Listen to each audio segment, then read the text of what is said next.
तो मेरा बात तूने कैसे हिम्मत की धरना। मैंने कहा हिम्मत की बात मत करो यार, हिम्मत की बात मत करो।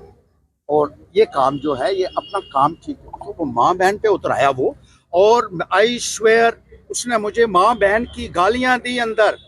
और मैंने कहा ये क्या कौन सी भाषा बोल रहे हैं। सर कौन कौन मौजूद था उस सब समय पर्सनल ग्रज, सुनिए कौन कौन ये देखिए। और उसके बाद मेरी क्या ग्रज होगी उसके साथ, मेरी क्या। वो कहता है धरना क्यों दिया था तूने मेरे बाहर, मैं डिप्टी चीफ मिनिस्टर हूँ, मेरे बाहर कोई नहीं दे सकता है। हिंदुस्तान के आइन में उसके लिए अलग प्रावधान बने हैं कि सबके खिलाफ धरना हो सकता है, लेकिन इसके खिलाफ धरना नहीं हो सकता। इसने शायद नया संविधान बनाया हुआ है अपना कि इसके बाहर धरना नहीं हो सकता है। और उसके बाद कहा कि सिक्योरिटी को बुलाओ, स्टाफ को बुलाओ, और 20 लोग वहां उसने बुलाए और मुझे वहां घसीटा, मेरे कपड़े फाड़े, ये देखिए ये, और ये देखिए, और मैन हैंडल किया गया। मैं एक मिनिस्टर रहा हूँ और अवार्डेड मिनिस्टर हूँ। जम्मू कश्मीर में भी अवार्ड मुझे मिले हैं, हिंदुस्तान में भी मिले हैं, बाहर भी मिले हैं। और मेरे साथ अगर ऐसा होता है तो एक आम आदमी की क्या सिक्योरिटी है, मुझे बताइए। कि कोई जाएगा तो वो उसको धौंस जमाएगा और माँ बहन की गालियां देगा। ये क्या ये ठीक है। मैंने डॉक्टर फारूक अब्दुल्ला को भेजी है एक चिट्ठी अभी, और उमर अब्दुल्ला साहब से भी मैं कहूँगा कि क्या can you time your ministers who have crossed all limits and who are outrightly abusing people who approach them for public works. Is this the kind of governance that you are assured to the people of Jammu and Kashmir? बड़ा अफसोस की बात है। और मुझे बहुत दुख हुआ। सर पॉलिटिक्स में एक तरह से वाद विवाद होते हैं, मुद्दों पर बात होती है, तो क्या लगता है कि इस तरह की पॉलिटिक्स का जो नया ट्रेंड चला है ये आम लोगों की बेहतरी के लिए जो सोच रखा है, क्या वो उसका सिर्फ एक दिखावा हो रहा है अभी? देखिए बाकियों का तो मुझे पता नहीं है, बाकी लोग भी हैं सरकार के अंदर, उन्होंने कभी ऐसा मेरे साथ नहीं किया है। मैं तो ये साफ स्पष्ट करना चाहूँगा कि नेशनल कॉन्फ्रेंस के दूसरे मिनिस्टर्स भी हैं, लेकिन ऐसी बात नहीं। कांग्रेस के भी मिनिस्टर्स रहे हैं, लेकिन आज तक मेरे इतने 30 साल के सियासी करियर में इस किस्म का व्यवहार किसी ने हमारे साथ नहीं किया है। और ये मुझे बहुत ही अजीब लगा कि ये इस शख्स को हो क्या गया है। एकदम से उसने अपना आपा खोया और माँ बहन की गालियां दी, और उसके बाद उनको कहा कि इसको उठा के बाहर फेंक दो, और फिर मुझे घसीटना शुरू। मैंने कहा भाई हाथ मुझे मत लगाओ, मैं खुद जा रहा हूँ बाहर, मुझे क्या करना है इसके ऑफिस में बैठकर।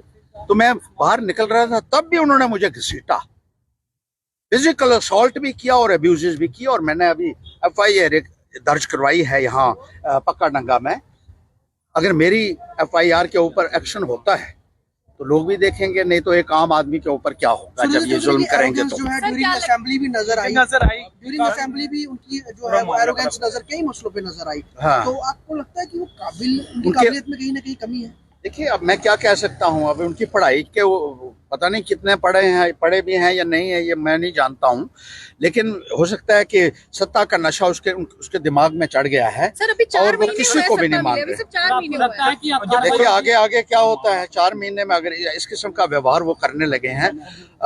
आई feel terribly humiliated and harassed. अभी तो 5 साल है बाकी। हाँ सर FIR दर्ज हो गई है? सर क्या हाँ ले ली मैंने, रसीद भी उसकी ले ली है, FIR दे दी है यहाँ अंदर, और उम्मीद रखता हूँ कि जल्द से जल्द इस संदर्भ में कार्रवाई होगी। CM बहुत बड़ा होता है, पुलिस डिप्टी CM है, तो रहेगा पुलिस का। डिप्टी CM है, लेकिन कानून की कदर कीजिए। मैंने पुलिस वालों से ये कहा है कि कानून जो है उसकी इज्जत करना आप लोगों का भी एक फर्ज बनता है, यही जिम्मेदारी है आपकी, और यही आपको वर्दी आपने पहनी है तो आपको करना होगा। अगर बड़ा आदमी गलत करता है और उसको आप छूट दे देंगे तो छोटे आदमी को पकड़ने के लिए आपके पास कोई सर एक दफा दर्शकों को बता दें ये पूरा मामला है क्या?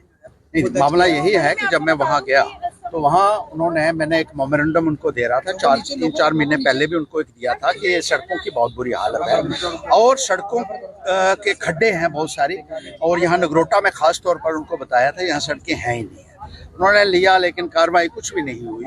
कुछ अफसरों को कहकर मैंने कुछ जगह पे ऊपर खुद ही काम कराया, कुछ अपने पैसे से लोगों ने इकट्ठे करके पैसे हमारे ही साथियों ने इकट्ठे किए और सड़कों की दिशा में सुधार किया। आज मैं मेमोरेंडम लेकर गया तो उनकी मीटिंग कोई जगह क्रशर्स वालों के साथ चल रही थी।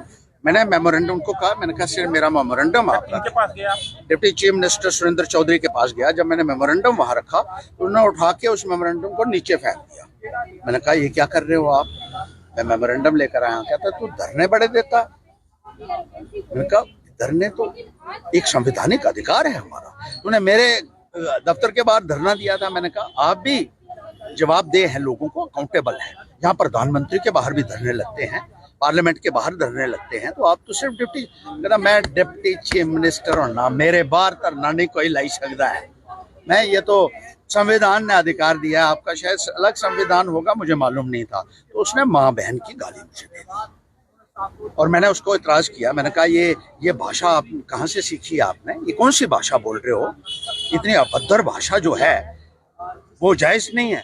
तो उसने कहा उठाओ इसको, उसने 2-3 और गालियां दी और स्टाफ को और सिक्योरिटी वालों को बुलाकर 20 आदमी मेरे को ऊपर टूट पड़े और मेरे कपड़े फाड़ दिए, ये यहाँ से फाड़ दिए, ये है, और घसीट कर मुझे 20 आदमियों ने उसके दफ्तर से बाहर फेंका। तो अगर मेरे साथ ये हो सकता है, मैं मिनिस्टर भी रहा हूँ, अवार्ड मुझे हर जगह मिले हैं, यहाँ जम्मू कश्मीर में मिले हैं, बाहर भी मिले हैं अपने कॉन्ट्रीब्यूशंस के लिए। अगर मेरे साथ ये हो रहा है तो मुझे बताइए। पक्के दंगे थाने आए तो अब अपनी मैंने एक FIR यहाँ लॉन्च की है सुंदर चौधरी के खिलाफ, कि उनके खिलाफ कार्रवाई होनी चाहिए, क्योंकि कानून तो किसी की जायदाद नहीं है, कानून जो भी तोड़ता है उसके खिलाफ कार्रवाई।